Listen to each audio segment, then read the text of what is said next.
Bonjour. Comment mesure-t-on le chômage, en particulier en France, avec les organismes dont nous disposons? C'est une question très importante, un petit peu technique parfois, et qui est au regard des Français même la préoccupation essentielle, parce que derrière les statistiques du chômage se cache une réalité humaine très douloureuse, et c'est pourquoi nous allons étudier en détail ce phénomène et sa mesure. Tout d'abord, en France, nous disposons, comme vous le voyez ici, de deux organismes. L'INSEE, tout d'abord, Institut national de la statistique et des études économiques, qui considère que le chômage, c'est l'ensemble des personnes qui ont au moins 15 ans, qui sont privées d'emploi, c'est-à-dire qui n'occupent pas un emploi, et qui en même temps recherchent un emploi. Pour Pôle emploi, qui permet d'indemniser les chômeurs, c'est encore plus simple. On a des demandeurs d'emploi, c'est le terme utilisé par Pôle emploi, et tout simplement les personnes qui y sont inscrites. Attention, et là nous souhaitons insister, un chômeur fait partie de la population active, quoi qu'on en pense en général. Pourquoi? Parce que l'activité au sens économique, c'est être présent sur le marché de l'emploi. La plupart du temps, les chômeurs ont déjà auparavant travaillé, c'est une situation temporaire, et comme cette situation est temporaire, ce n'est pas un métier, et ils sont donc actifs, ils font partie du marché de l'emploi, et on les rapportera donc à la population active en général. Prenons tout d'abord Pôle emploi et sa méthode. Pôle emploi, c'est une administration. Il lui suffit donc de comptabiliser toutes les personnes à la fin du mois qui n'ont pas trouvé un emploi. C'est une logique administrative. Ça permet donc chaque mois de disposer d'une statistique. Par exemple, en janvier 2013, on le voit, le chômage a augmenté de 51,6 milliers de personnes, c'est-à-dire plus de 50 000 personnes, catégorie A, et plus de 64 000 personnes, catégorie A, B et C additionnées. Pourquoi? Parce que Pôle emploi distingue les catégories A, c'est-à-dire ceux qui non seulement n'ont pas d'emploi, mais n'ont absolument pas travaillé dans le mois précédent, alors que les autres catégories, B et C, puis même il existe d'autres catégories encore, ont pu travailler quelques heures dans le mois, disposer d'un temps partiel, même si elles recherchent un temps plein. Regardons maintenant la méthode de l'INSEE. Comme vous le voyez, c'est une enquête emploi trimestrielle, sur 3 mois. Il s'agit des personnes qui recherchent activement un emploi et qui sont disponibles sous 15 jours. Il faut donc être prêt à travailler très rapidement. C'est une enquête téléphonique qui permet de mesurer ce phénomène, donc on peut dire qu'il s'agit d'un sondage sur un échantillon de 75 000 personnes.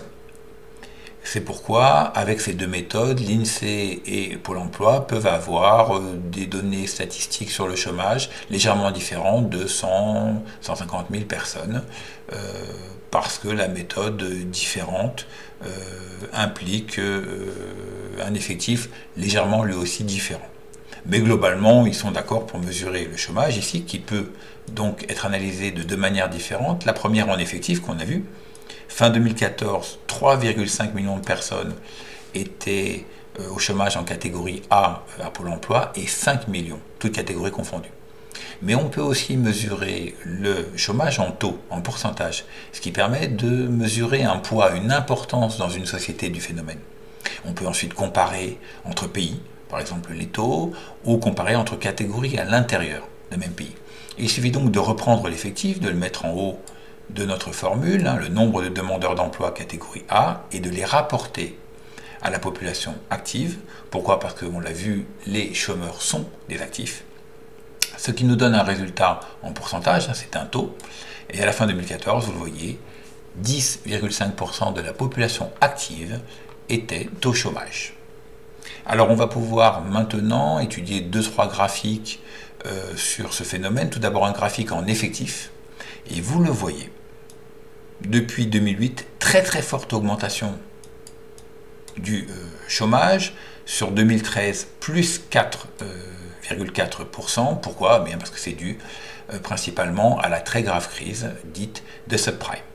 On voit que ce sont les 50 ans et plus qui ont été les premiers à perdre leur emploi dans les entreprises françaises, plus 11,6% de chômage à l'intérieur de cette catégorie. On peut mesurer le phénomène également en taux, toujours avec la même source de l'INSEE. Et puis là, même phénomène depuis 2008, remonté, mais ici on voit un taux de chômage, fin 2013 presque 10%, 2014 on est déjà à 10,5%, et on peut comparer, comme je l'ai dit, entre catégories. Par exemple, on voit que les hommes ou les femmes ont un taux de chômage qui est proche, quel que soit l'âge. Donc le sexe n'a pas une grande importance sur le risque de chômage. Par contre, les jeunes sont de loin les plus touchés par le phénomène. On le voit, près d'un jeune sur 4 actifs est au chômage. D'autres catégories qui sont plus installées depuis plus longtemps, qui ont plus d'expérience, sont moins touchées par le phénomène. On peut même considérer, et nous terminerons la vidéo là-dessus, que le phénomène est plus grave encore et pas forcément mesuré par l'INSEE et Pôle emploi. Pourquoi? On voit à travers cette caricature, que des jeunes qui viennent à Pôle emploi peuvent être même surdiplômés, bac plus 12, comme vous le voyez sur ce dessin. Bon, ça n'existe pas, bac plus 12, c'est une caricature.